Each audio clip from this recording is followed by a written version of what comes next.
Your Excellency Chancellor Saeed Ghubash, our special esteemed guest, Mr. Bandr Alhomaly, respected guests and colleagues, I would like to welcome you to the 5th lecture of the Chancellor's Distinguished Lecture Series at UAEU under the title, Strengthening Global Financial Resilience Amid the COVID-19 Pandemic.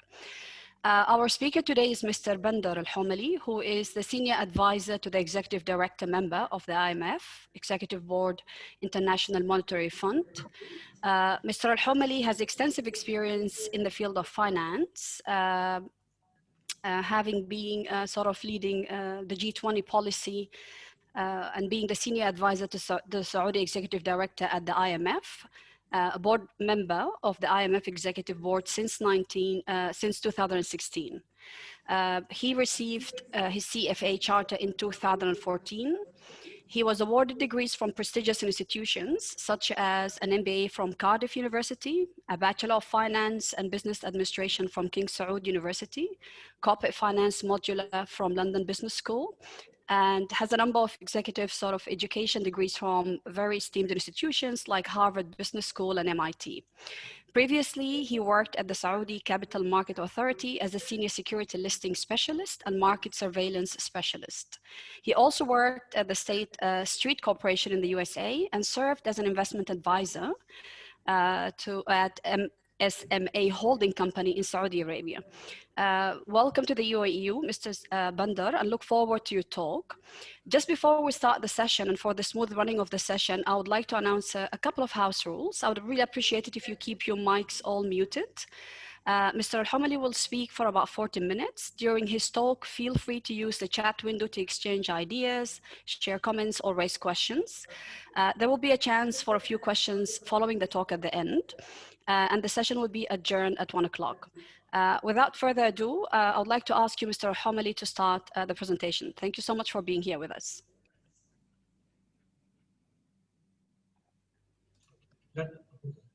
Thank you very much for the introduction. It's actually an honor to be with you today, and many thanks to our host for organizing this event. I'd like to especially thank the Chancellor, His Excellency Saeed Ghubash, for the invitation, and Professor Ahmed Murad for his effort to facilitate today's event.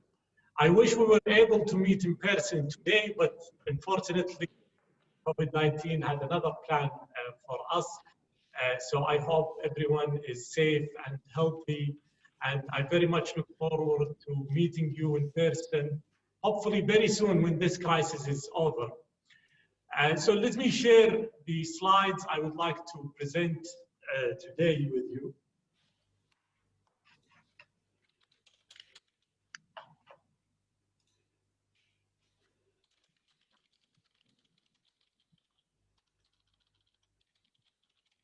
So I hope you can see the slide. Yep, we can. Excellent. So I appreciate this opportunity to speak about a very important and timely topic, that is strengthening financial resilience, which is particularly relevant to policymakers in both developed and developing markets alike. I would very much appreciate if today's discussion be interactive, and of course would welcome your questions and inputs to share experiences and knowledge. So to set the stage for our conversation today, I believe we should have a common understanding of financial resilience.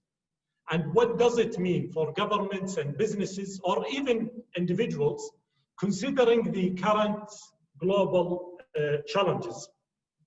Then I'll try to give an overview of the lessons learned from previous crises and what makes the current crisis so different, with a view, of course, to implement the right policy responses to support sustainable recovery. So what does financial resilience mean?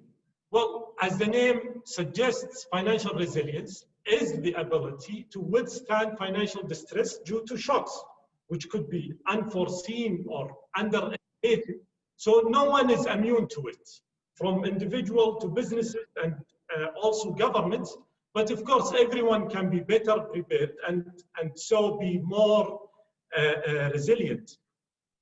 So let's take unemployment, for example. Let's start from a micro level, then I'll move gradually to a macro level. So if we take unemployment as an example, for individuals, it means losing their main source of income, which means they will probably give up having a morning latte from their favorite cafe, for instance. But to mitigate this event from happening, individuals may opt to financial planning and diversify their income. But if more individuals lose their jobs in a very short period of time, the coffee shop owner will face a drop in visitors, obviously, which risks her ability to sustain a necessary cash flow to operate the business. And of course, without resilience, her shop and many similar businesses will face the risk of closing down. But what does this mean for governments? Well, it might go into a vicious cycle of falling economic activities and rising unemployment, which risks the welfare and prosperity for their nation, which is obviously the ultimate mandate for governments. And certainly building resilience supports government or government's abilities to withstand severe shocks such as recession. So with this broad sense of financial resilience, it becomes clear that it is a crucial component in our way to recover from the current crisis. But I guess the main question we need to answer is, how can governments build resilience? Well, it would be great if we have an easy answer, but the ways to build resilience are as many as the variables that make a healthy economy. So let's step back a little bit and try to see if we can draw on lessons learned from previous crises.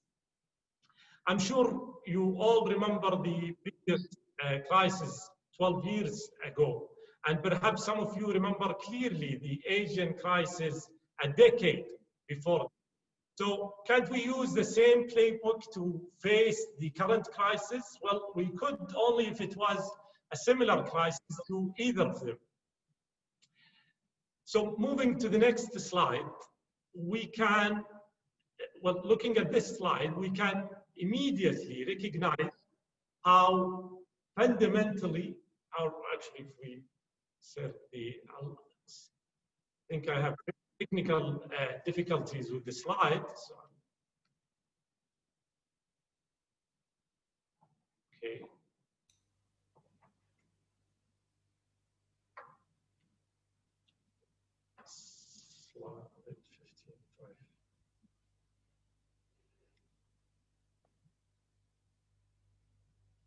Okay.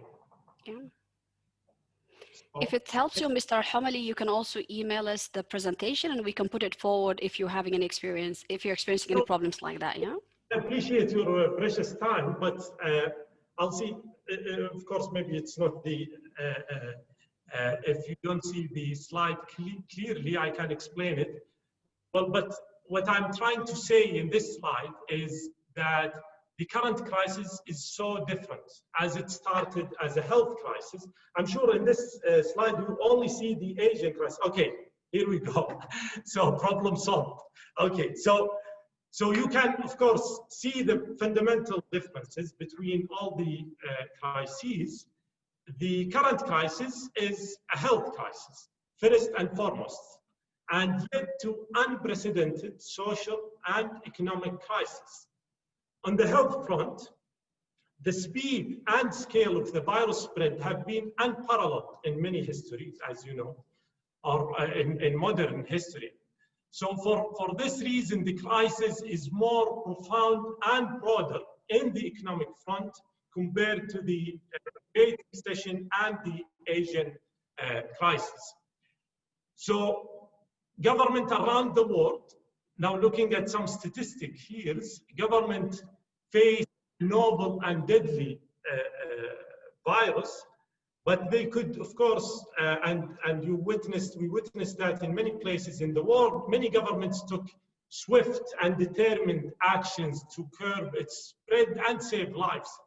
In many places, this comes in the form of strict and widespread lockdown measures, which led to a sudden halt in economic activity and a sharp drop in output, unfortunately.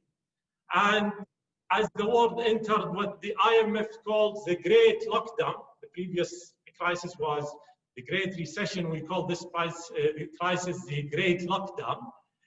Its estimates capture how deep and quick the impact was. Here we are talking about almost 5% of global GDP contraction in 2020. This, of course, represents the deepest global recession since 1980. Well, and it also translated into 300 million full-time job lost during only the second quarter of 2020, with most probably greater loss occurring in the informal sector, which we don't have the statistics for. In terms of trade, we had almost 12% contraction in global trade in 2020. And this is the deepest contraction than the one, or actually deeper contraction than the one we faced in 2008. So, since we often think of crises in terms of their overall impact on an economy as a whole, it's worthwhile understanding how it builds up from individual and business levels. When government took steps to limit the virus spread, many of the hardest hit industries, namely the contact heavy businesses, faced an instant demand collapse to many places, and also like the small we mentioned earlier today, for whom the cost of temporary shutdown to reduce expenses, including labor and utilities, can be lower than remaining open. And so many employees, unfortunately, in these industries were laid off. And the loss of income source quickly affects consumption habits. And I believe you saw that in many industries, like perhaps the real estate industry, the automobile industry. And it also jeopardizes the ability to meet periodic obligations such as rent. And of course, as I mentioned earlier, it has spilled over to all sectors. So no sector is immune from this crisis, except very few sectors like technology. But at a macro level, and here talking about the second cell in this slide, we see government began to face a dual fiscal shock, falling revenue from loss of tax income, and for commodity exporting countries such as Saudi Arabia and Emirates, we see the decline in commodity prices also affected the fiscal position. While also these governments have to increase the social spending to support the most vulnerable people of the population. So, and of course, that would result in widening their fiscal deficit and depleting the foreign exchange reserve, which, as you know, served as a safeguard to protect the value of the local currency and to maintain the financial stability. But of course, the impact at both micro and macro levels is uneven, disproportionately impacting the more vulnerable, be it countries or individuals. Now, looking at some statistics at the micro level, smaller businesses are the hardest hit, which is particularly scarring given their oversized contribution to economic activity, as you can see from this slide.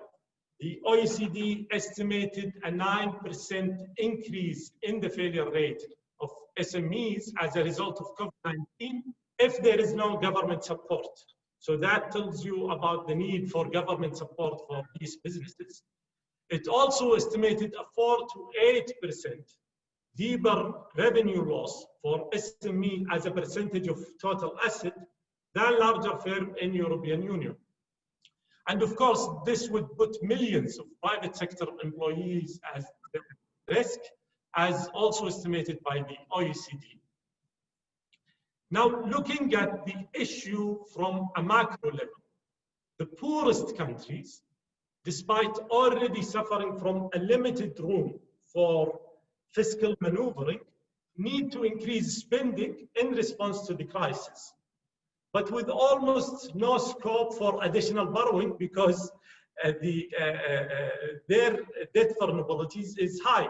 But let's look at some numbers in this slide. In late 2019, so we are talking before the onset of the crisis, the IMF estimated that 36 low-income countries were already at high risk of debt distress, or actually in debt distress. And as the crisis unfolded, it made the situation even worse. Now the IMF projects that debt to GDP ratio in low-income country will increase by 7% in 2021 compared to 2019. But I believe it's important to note here that 50% of low-income country government debt is on non-concessional terms, meaning they have to pay the market price, at least the market price for the interest rate. So in these countries, debt service obligation threaten to prevent any recovery spending in response to the crisis. And it is therefore important to carefully think about sequencing our reforms with a focus on preventing or at least minimizing to the extent possible permanent damage to economic activity. Now, moving to the slide. Let's see if we... Okay.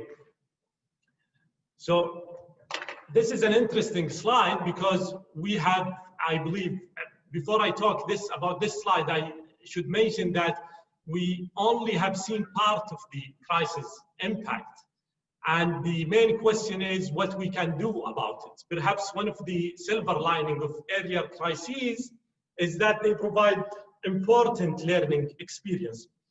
Let's consider our early example of the Asian crisis of '97. Well, many of the East and Southeast Asian countries were enjoying low and stable inflation, an influx of capital flow incentivized by the continuous lowering of interest rate by the US Fed in early 90s, and relatively stable exchange rate coupled with policies towards market openness. But of course, this caused a rapid credit and led investors and lenders to underestimate the risk from excessive foreign currency exposure. But when the crisis hit, these markets faced unprecedented capital outflows as foreign investment were suddenly drawn.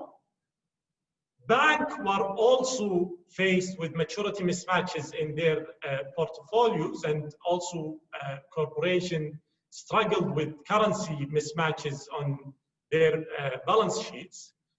But even countries who increased their external debt, and here what I mean is the debt that is dominated in foreign currency, they had to meet their obligation in foreign currency, which resulted, of course, in a significant decline in the value of the local currency, as you can see from the chart on the left. But after years of continuous growth, GDP declined sharply, with the hardest hit countries, Thailand and Indonesia, contracting by more than 10%. The key challenges here, I believe, for those economies, and this was evident by their experience, included the high level of public debt dominated in foreign currency, as I mentioned earlier. So when the currency lost their value, the debt became extremely expensive to service in domestic debt. But you had a question, or I can continue, and I'll leave it to the moderator to decide. Thank you, Mr. Alhomaly. So far, I have no question on the chat window. My name is Rehab, by the way. I forget to introduce myself. I'm the Vice Dean for the College of Business and Economics. I will alert you to any question that might pop up in the middle. Excellent. Thank you very much. Thank you. Not at all. So in places such as Thailand, for example, short-term debt had reached 50% of countries' total foreign by 1995, and this was occurring at around the same times when the current account deficit had reached 6 to 8% of GDP. And as the crisis began to unfold, confidence continued to deteriorate, fueled by the reluctance of foreign creditors to roll over short-term loans and negatively impacting the currency and stock market. And the last point I want to mention about this issue is that capital liberalization, or in other words, market openness, prior to the crisis, without the necessary safeguards or regulation, which we call it preconditions for market openness, did of course little to minimize this volatility. So while we are concerned of long-term economic collapse, these countries, and here I'm referring to the Asian countries, realize the need to embark on sound and prudent macroeconomic policies, which allowed them to emerge stronger, as you can see from the GDP charts. They focused on important fundamentals, which I will elaborate on in a few seconds, such as adequate foreign reserve and deep domestic capital market. South Korea domestic bond market, for example, had grown 31% between 1990 and 2015. And of course, this helped countries avoid deep crisis. And we can see from the chart on the right side of the screen how these countries faced in the global financial crisis in 2008, or faced the crisis from a position of strength, experiencing a near V-shaped recovery. And you can see that clearly in the chart. So you see the same set of countries. How did they experience the Asian crisis? And how did they experience the global financial crisis? And I believe you can say, or you can tell how they learned the lesson from the Asian crisis by, namely, I would summarize it, building enough reserves before opening up the economy, one, and two, developing sound domestic capital market or sound local currency bond market, so that countries don't rely on external debt, and that helped them to experience what we called a V-shaped recovery during the global financial crisis. So reflecting on these crises, I believe one of the main takeaways is that our world is interconnected. We just mentioned that the US Fed decision on interest rate affected investor behavior in the other side of the world, as I elaborated on when I talked about the Asian crisis. And for this crisis, a virus emerging in one city spread across the globe, and which led us to say no one's safe until we are all safe. So this interconnectedness, of course, comes with its challenges and increasing risk of spillovers. But let's look at some figures. First, in the month between March and May this year, emerging markets saw unprecedented capital outflows of over 100 billion US dollars. And this is unprecedented by all means. And while this, of course, undoubtedly reflects greater economic openness, it also demonstrates the systemic risk of heightened volatility, especially during the time of distress. So I believe the equation that we need to solve here is striking the right balance between economic openness on one hand and financial stability on the other hand. So policymakers need to understand the prerequisites for market openness, ranging from strong regulatory framework to sound macroeconomic policies. And I believe the UAE is a great example of this, because I had the opportunity to, while serving in the IMF, I had the opportunity to oversee the Article 4 of Emirates that's published by the IMF, and I think countries implemented clear prerequisites before opening up their economy. And the second thing I want to mention in this slide is that in many countries, revenue have declined significantly at the same time when spending needs have increased in response to the health and economic challenges. And of course, this dual shock resulted in widening the fiscal deficit and increasing public debt levels. But given the high debt vulnerabilities, the only way forward for developing countries or low-income countries is to improve their debt management capacity while unlocking different sources of financing, including equity investment. And this leads me to the third point I want to make this slide, which is about crowding in private sector investment in developing countries. Well, of course, one may say the challenge here is that investment risks are considered to be high in these countries. So to address these risks, the G20 this year under the Saudi presidency is supporting relevant international financial institutions in offering guarantees and incentives to private investors to incentivize them to invest in these countries. But of course, this does not substitute the need to implement sound policy and reforms by governments to enhance investor confidence. So addressing the investment risk in these countries, of course, requires efforts by both the beneficiary governments of such products we just mentioned, like the guarantee products, and efforts as well by the international community.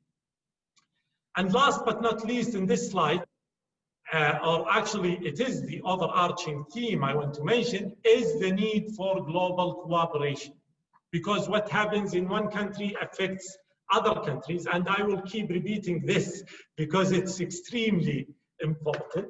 And we need to reaffirm our commitment to multilateralism, including through independent international organizations such as the WHO, IMF, World Bank, who provide trusted policy advice, financial support, targeted capacity building programs for countries in need. Now, we might agree or disagree with the IMF advice, but I think we all agree it's an independent firm, so it provides sort of, in a relative term, let's say, unbiased policy advice.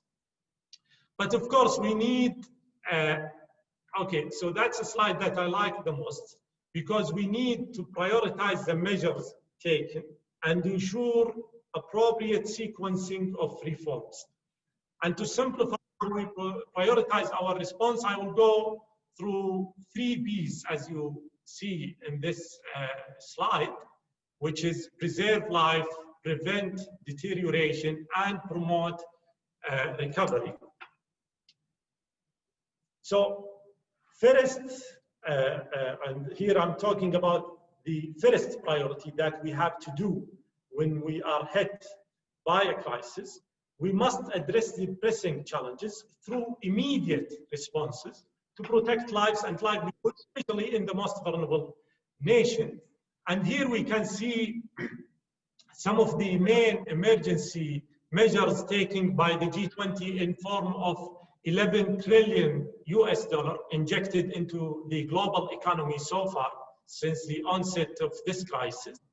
Also, the debt service suspension initiative, which is a historic agreement among more than 30 official bilateral creditors, including the United Arab Emirates, will provide much needed liquidity relief estimated at about $14 billion in 2020 alone, the most vulnerable countries.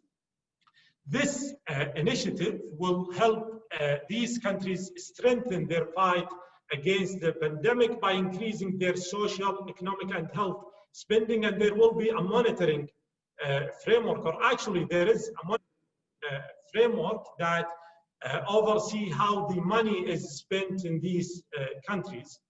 In addition, the IMF provided financial assistance of more than 88 billion US dollars to 81 countries since the onset of this crisis, actually since late March until now, and multilateral development banks, including the World Bank, collectively committed 230 billion US dollar for emerging and low-income countries during this crisis.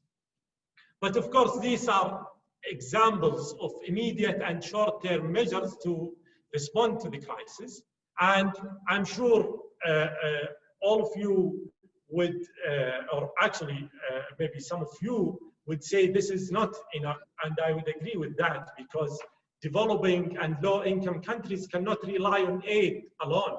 So we must move progressively to structural approaches.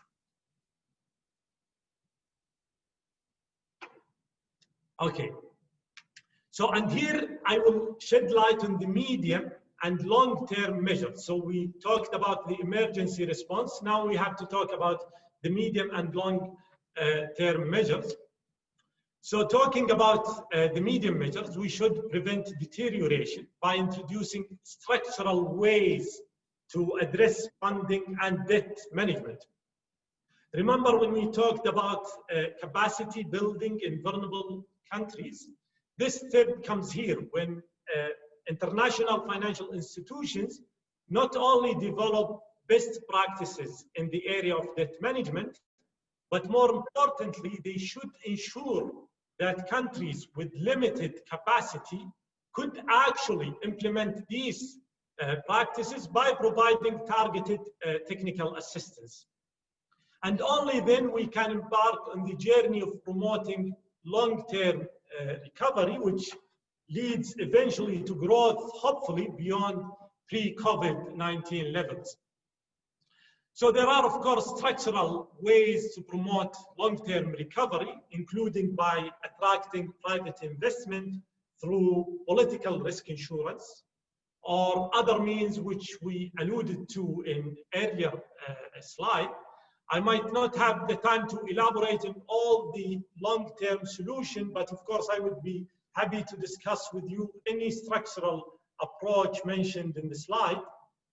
But when we say structural approach, we mean an approach that addresses the underlying vulnerability. So we are not only dealing with the symptoms, we are trying to address the underlying vulnerability. And to illustrate this, I believe we should elaborate a little bit on domestic capital markets development, which is a long-term measure for recovery and growth. It helps governments reduce reliance on external debt because they will have access to financing in local currency. And it will also help government mitigate the impact of volatile capital flows, as we have seen in last March, more than 90 billion of US dollar go out of the emerging countries. And of course, domestic capital markets development needs also to be viewed in the context of broader structural reforms. In other words, a country needs to make the necessary prerequisite for domestic capital market development, as you can see from this slide.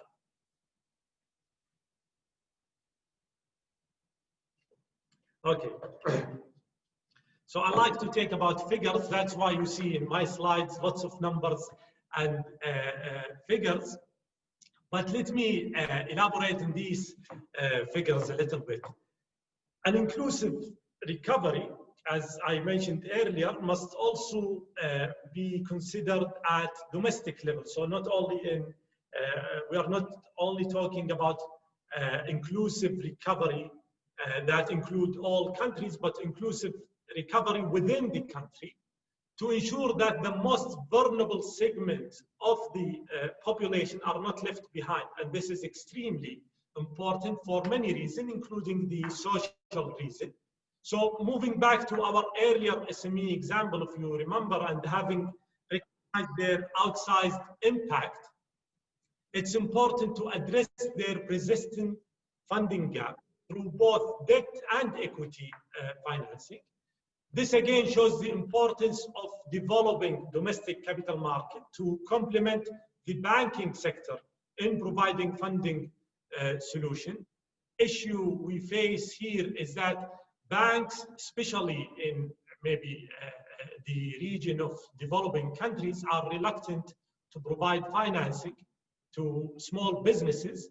So that shows the importance of developing deep domestic capital market that allows SMEs to access them and get access actually to alternative sources of financing. It will also contribute significantly to these businesses' longer-term sustainability by incentivizing them to improve their transparency and governance in order to access the market.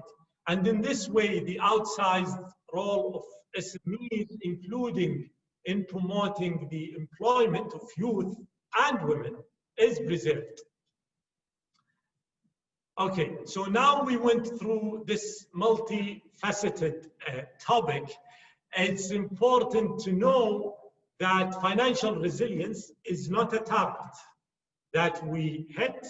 I would say financial resilience is a mean to achieve a broader objective. So financial resilience should not be viewed as a target.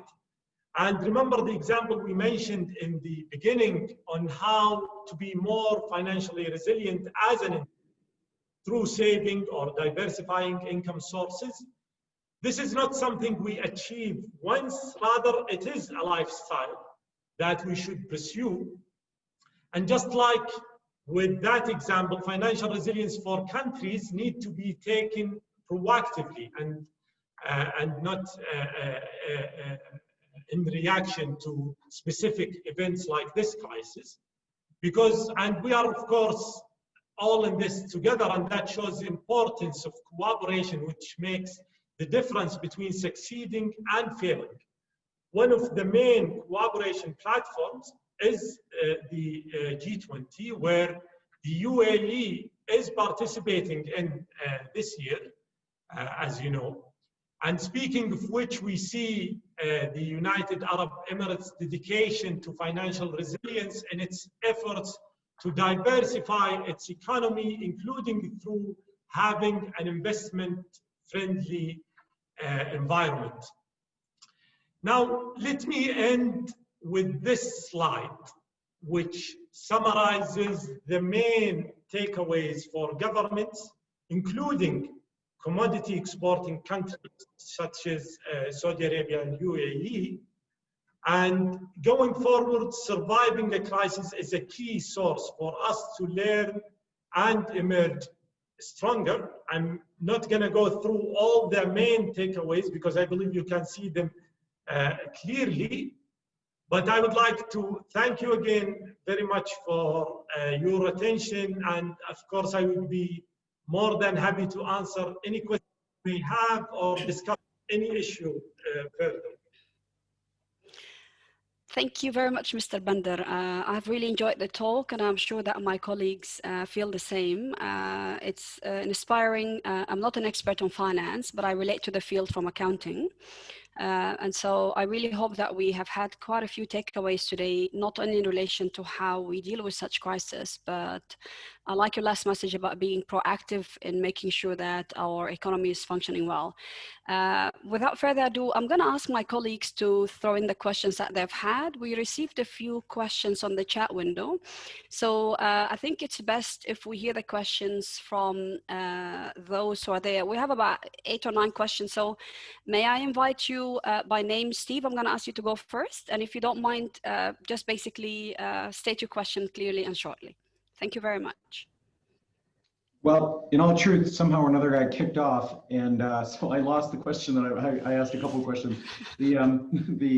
I got kicked out and back in, and I can't access that question anymore. I guess my core question, my first one is, to what degree do you think the sugar high of the low interest rates that started with Alan Greenspan's decision in the early 90s in the US to push to low interest rates, to what degree is that perhaps the source of our problems? Because once the cost of capital goes so low, it leads people to make not so good decisions. I hope that question makes sense. Yes, excellent question. Thank you very much for this question, because it's a hot topic that policymakers discuss every day in the G20 and in the IMF, being a board member in the IMF. So the question is, to what extent low interest rates affect the investment decision and the economic activities? Also, there is an angle of sustaining this low interest rate. So we are talking about low for long period of time.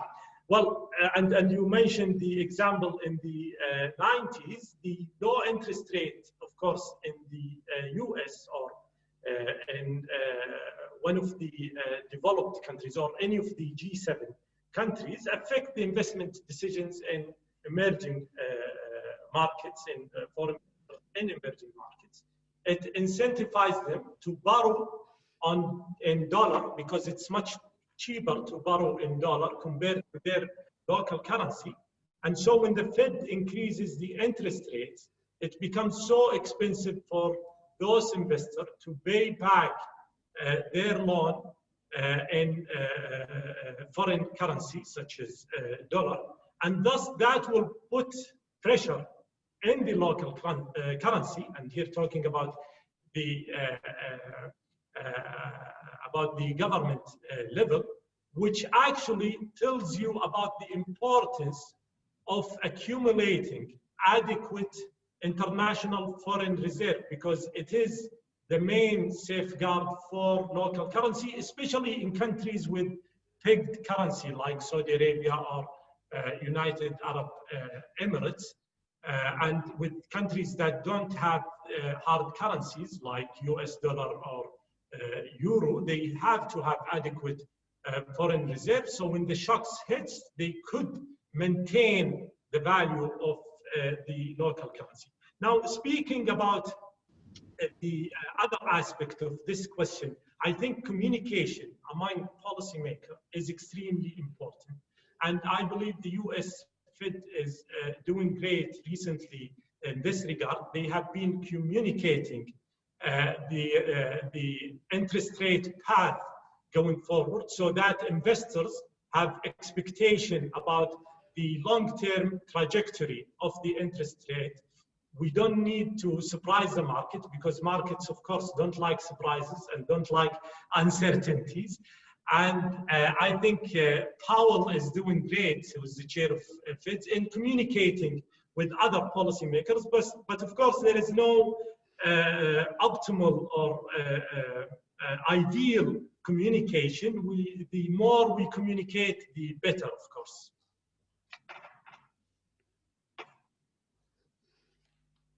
Sure. Thank you so much. We have another question from Dr. Amna Shibeka from the College of Engineering. Dr. Amna? If you can unmute your microphone, or I can read it as well. Okay, I think we can't hear you, Dr. Amna. So I'm going to read the question just for the benefit of time. Dr. Amna is asking, what are the major differences between the GCC countries as emerging economies and the world economy in dealing with a crisis, this particular crisis? Excellent question. So what are the differences between the G7s, the GCC and the other countries in dealing with this crisis? I think there are unique characteristics of the GCC countries, but also within the GCC there are differences. And I would be happy also to elaborate on this.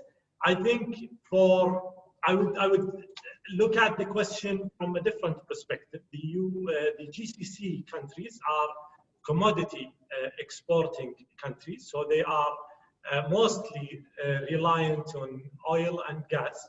And therefore, it's important to prioritize the measures for them.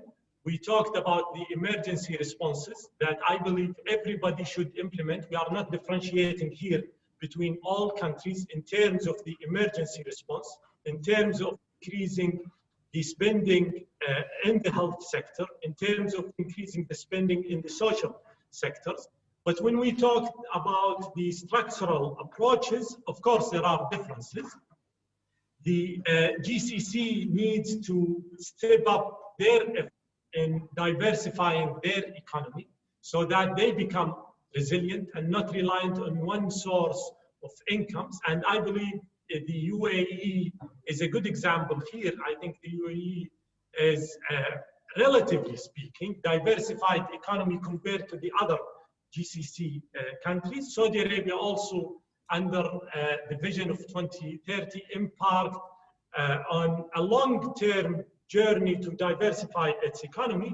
But here it's important to set the right expectation and not to expect immediate results. And I believe many policy makers face what I call a trap of expecting immediate result, and thus they will have what we call reform fatigue, because they were implementing these reforms, expecting something to materialize, but these reforms will not materialize over the short term. So we have to be patient.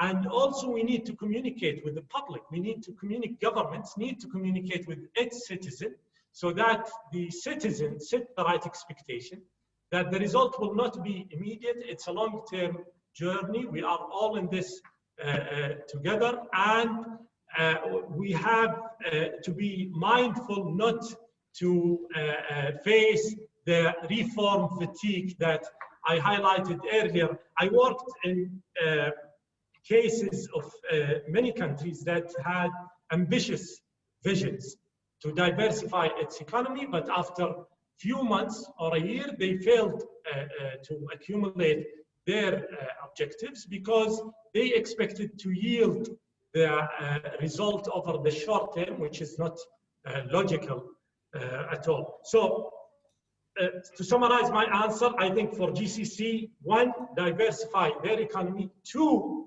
because most of the GCC countries have fixed exchange rate to either the US dollar or other currency, they must accumulate adequate foreign exchange reserve to protect the local currency or the value of the local currency and maintain financial stability. And finally, when these countries consider opening up their markets, they have to implement the prerequisites that we highlighted before, including sound regulatory framework and supervisory framework to enhance investor confidence, and also implement the needed macroeconomic policies. I hope that answers the questions. Yeah, sounds brilliant. And I think there are sort of probably more questions. If I may ask Dr. Wasim Mina to raise his question.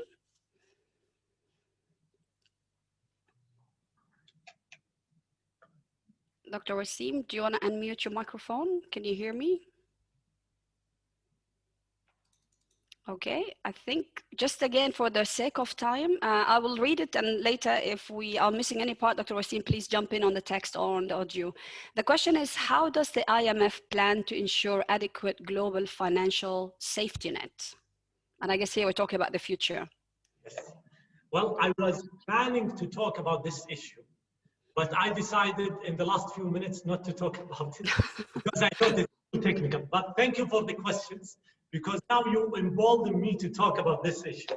So how can the IMF ensure adequate global financial safety net? Well, let me define the global financial safety net first.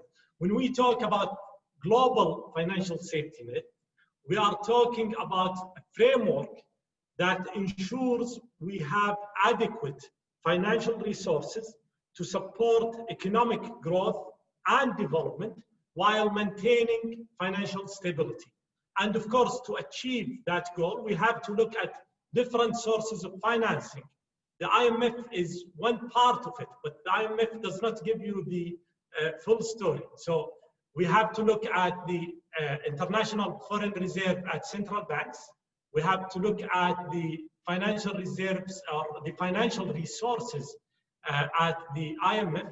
We have also to look at the financial resources at regional development banks like the European Investment Bank or the Islamic Development Bank or the African Development Banks. So the efforts by all these institutions complement each other to ensure that we have adequate global financial safety net.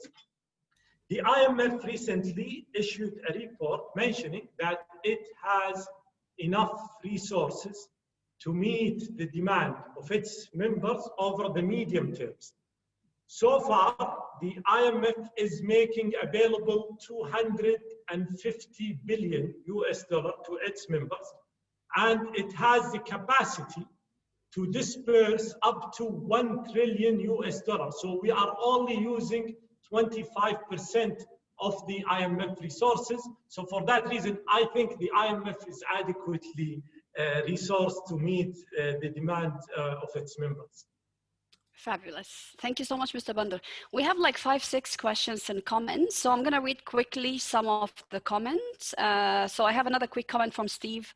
He talks about how increased multinational cooperation is a good idea. And he wishes if this advice is given to his president. He says that I'm an American, not on Team Trump. So I appreciate that, Steve, that you made the disclaimer. I have a question from Dr. Amani Al-Anshasi, who is asking, said, not only the crisis is different, the times at which it hit is vastly different. The dynamics in the oil markets and the geopolitical risks have been building up even before the onset of the COVID crisis. And these were sort of not the same. So a careful reader would think to themselves, this could be the perfect storm. How do you see this impacting the ability of GCC countries to implement structural reforms? And I'm gonna pressure you, Mr. Bandr, to give me like an answer in 1 minute so I can cover as many questions as I can with my colleagues, if you don't mind. I think she said it all. The crisis is different, and there were vulnerabilities before the crisis. I completely agree with that. The crisis just made these vulnerabilities worse, as I mentioned in the slide. So we shouldn't forget about the long-term vulnerabilities. We have to address them. We have not to forget the long-term development agenda. The risk that we are facing now, that maybe some policymaker will focus on the immediate response and forget about the long-term development agenda to eliminate poverty, increase employment, and address the other development issues. And maybe just one comment on the issue of global cooperation and multilateralism. I think now, being the presidency of the G20, our job is to support cooperation among countries. And that requires, of course, extensive negotiation with all members. I can tell you it's not something that is we have to do in a few days. It requires lots of efforts, but successfully we issued joint statements that all G20 leaders signed off in March, and they have committed to joint actions. Of course, there are divided among members, but of course we are trying to bridge these divided, and we achieved some of the goals we wanted to achieve. Brilliant. Constantinius had a nice long comment. I'm not going to read it. I'm going to leave it here on the window for the chat window, but there was a particular question which is posed. It is appearing that no international coordination is in place, and clearly the most effective action would be an internationally coordinated one. Is it possible that a herding behavior is present, that is some countries act as leaders? Okay, so that's about international coordination. I think this is important, and it's extremely important for us, especially this year, because we have several challenges and we need to cooperate more than effort. We need, more than before, and we need to reaffirm our commitment to multilateralism. We should not forget that. Under the Saudi G20 presidency, we are trying, as I mentioned, to bridge the gaps and converge the differences of views between countries. And we recently issued a joint health and finance ministers statement, and all finance ministers and health ministers committed to certain actions to address the challenges posed by COVID-19.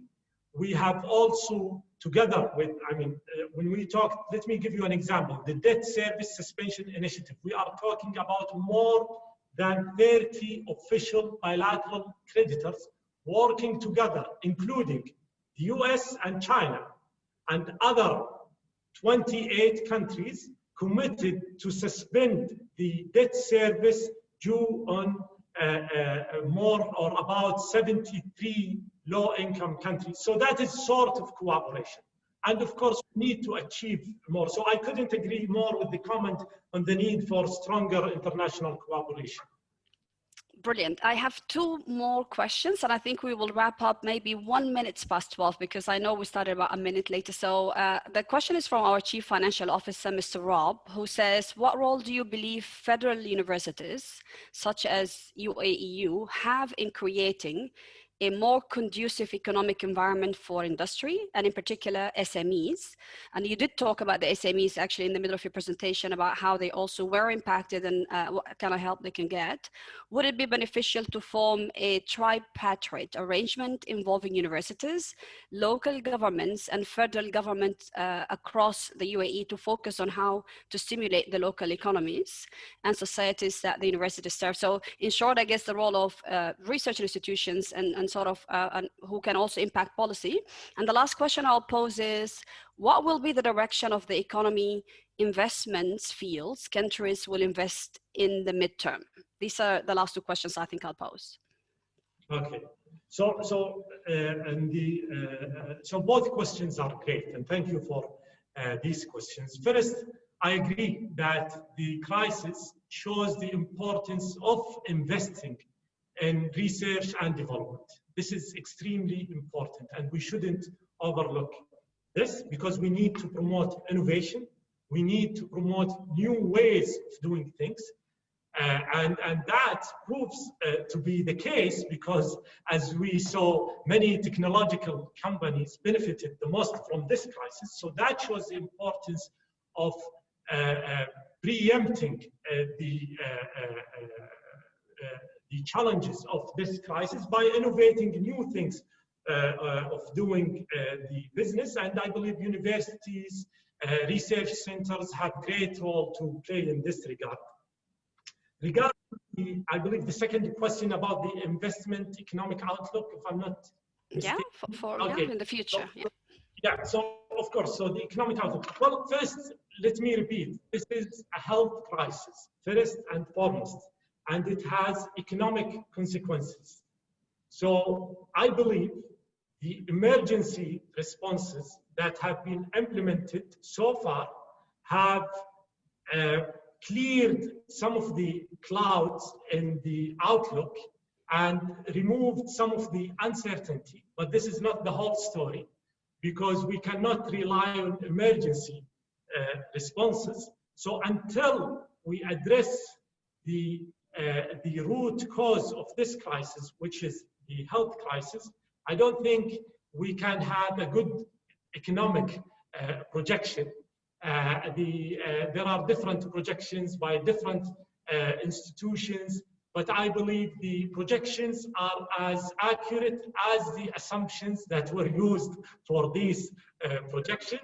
If we assume that we can get over this health crisis very soon, hopefully by discovering a vaccine, I think the economic outlook would be great for the investment outlook, hopefully very soon. Thank you so much, Mr. Alhomaly. The last question was Mr. Sultan with us at UAEU. So I really appreciate the time that you have taken to talk to us about this, the very interesting presentation, the great interaction by my colleagues and guests. And I would like to, on behalf of UAEU, to thank you for extending that to us. And so thank you very much. And I think I would like, if Professor Ahmed doesn't have any additional comment, I would like to announce the meeting, the lecture adjourned. Professor Ahmed, the floor is yours. We can't hear you yet.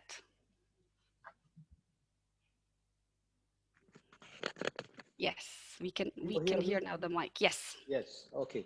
So on behalf of the UAE University and faculty member and all attendees, I would like to extend our appreciation to your effort and the time to present to us insightful presentation, and hope, as you mentioned at the beginning, that to see you sometimes very soon at the UAE University interacting by faculty member in person and with our students.